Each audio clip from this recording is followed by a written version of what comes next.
A'udzu billahi minesyaitonirrajim. Bismillahirrahmanirrahim. Assalatu wassalamu ala rasulina Muhammadin wa ala alihi wa sahbihi ejmain. Como a suna do profeta foi recebida pelos companheiros?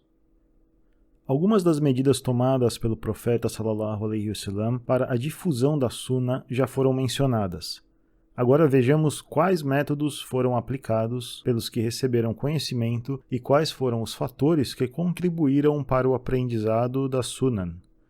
É justo admitir que nós sempre tentamos estar presentes ou ao menos relembrar o que uma pessoa querida disse ou fez. A esse respeito, pode-se dizer com certeza que Muhammad foi a pessoa mais amada em sua comunidade e ninguém pôde negar isso ao longo da história da humanidade. Aqui vou citar uma declaração de um dos seus companheiros a um dos seus inimigos mortais. Safwan bin Umayya comprou Zaid, um companheiro do profeta que foi traído e feito prisioneiro pelos politeístas. Ele pretendia matá-lo para vingar o seu pai. Safwan enviou Zaid com um liberto chamado Nistas para Al-Tanim e eles o retiraram do Haram para matá-lo.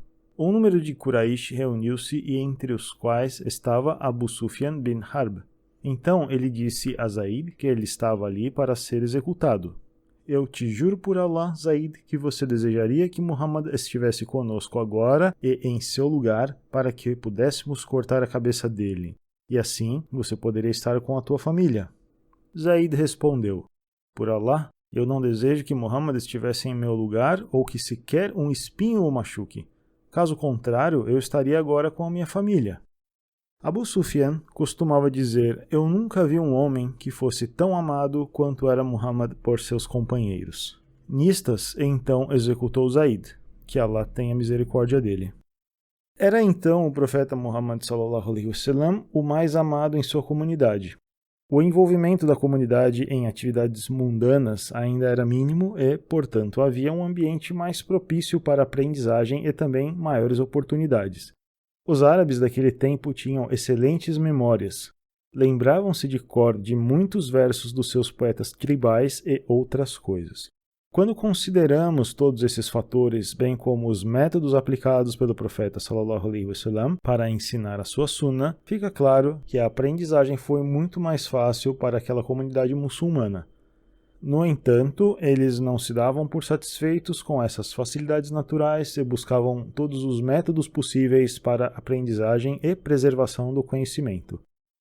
Aprendizagem dos companheiros pelos ahadis. Os companheiros usaram os 3 métodos seguintes de aprendizagem. A. A memorização. B. O registro escrito. C. A prática.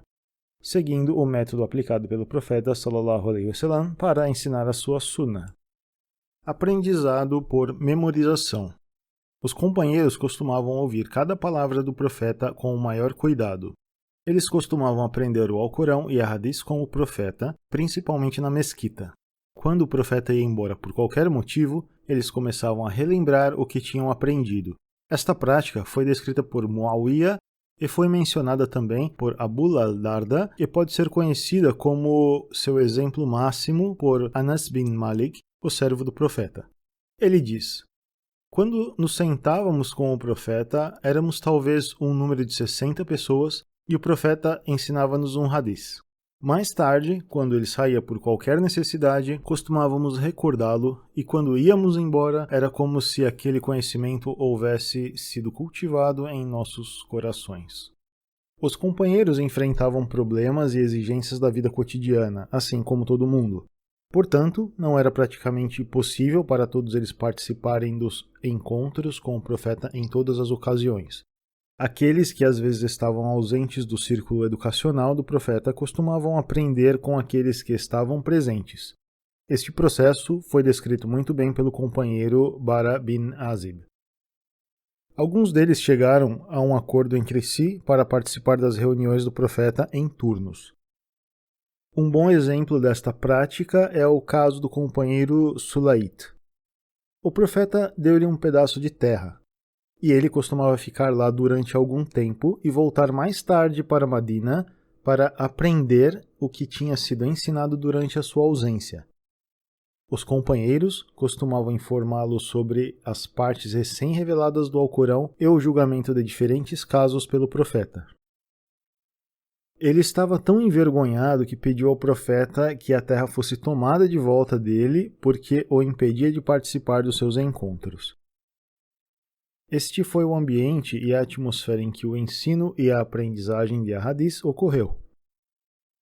Aprendizagem de Ahadith através dos escritos dos companheiros.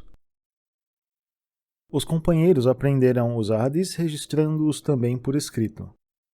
Havia um bom número de companheiros que registraram os Ahadith do profeta.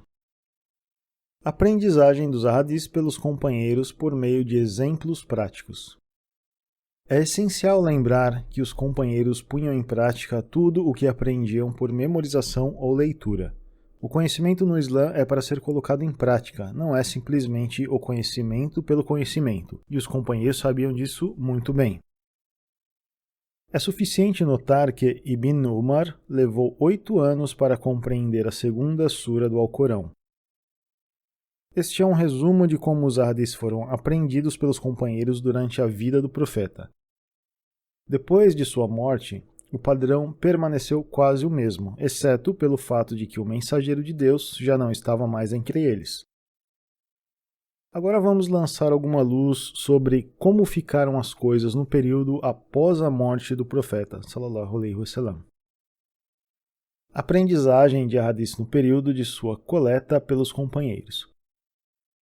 A recordação dos Ahadith foi uma prática comum no tempo dos companheiros, tal como foi nos dias do profeta.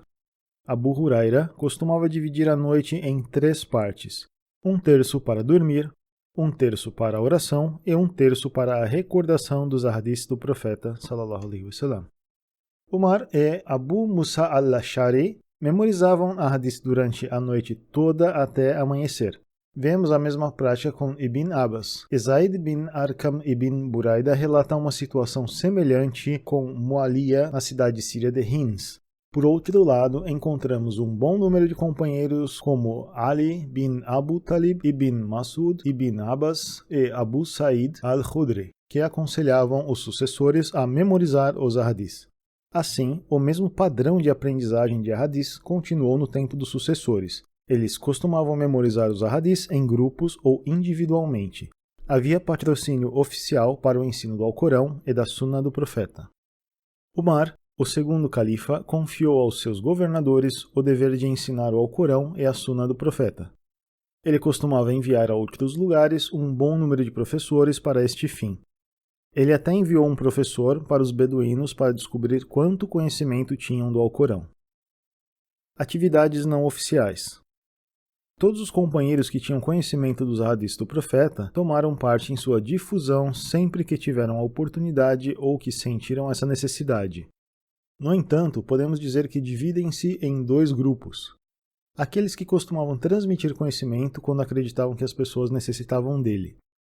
Eles então se sentiam compelidos a ensinar porque sabiam muito bem o pecado que é esconder o conhecimento. Haviam também aqueles que dedicavam muito tempo para este propósito e costumavam ensinar regularmente. Até aqui temos de prestar atenção a alguns novos fatores. Após a morte do profeta, seus companheiros assumiram a sua missão. 1/4 de século após a morte do profeta, sallallahu alaihi wasallam, o Islã se espalhou para o Afeganistão, uma parte do que é hoje a Rússia, Irã, Síria, Iraque, Egito e Líbia. Os companheiros do profeta foram pioneiros na tarefa de levar todo o conhecimento dos Ahadith com eles para todo o mundo islâmico. Isso também implicou em que nem todo o conhecimento da Sunna permaneceu em Madina. Provavelmente, alguma Sunna que era conhecida por um companheiro em particular foi levada por ele apenas ao Iraque, ou apenas ao Egito, ou exclusivamente a qualquer outro lugar. Antes que os companheiros deixassem este mundo, eles confiaram a missão do conhecimento dos Ahadith para a geração seguinte, que teve que aprender e estar preparada para assumir a responsabilidade. No entanto, algumas condições específicas foram estabelecidas pelos primeiros muhaddithin para esta aprendizagem. E falaremos dessas condições na próxima aula, inshallah.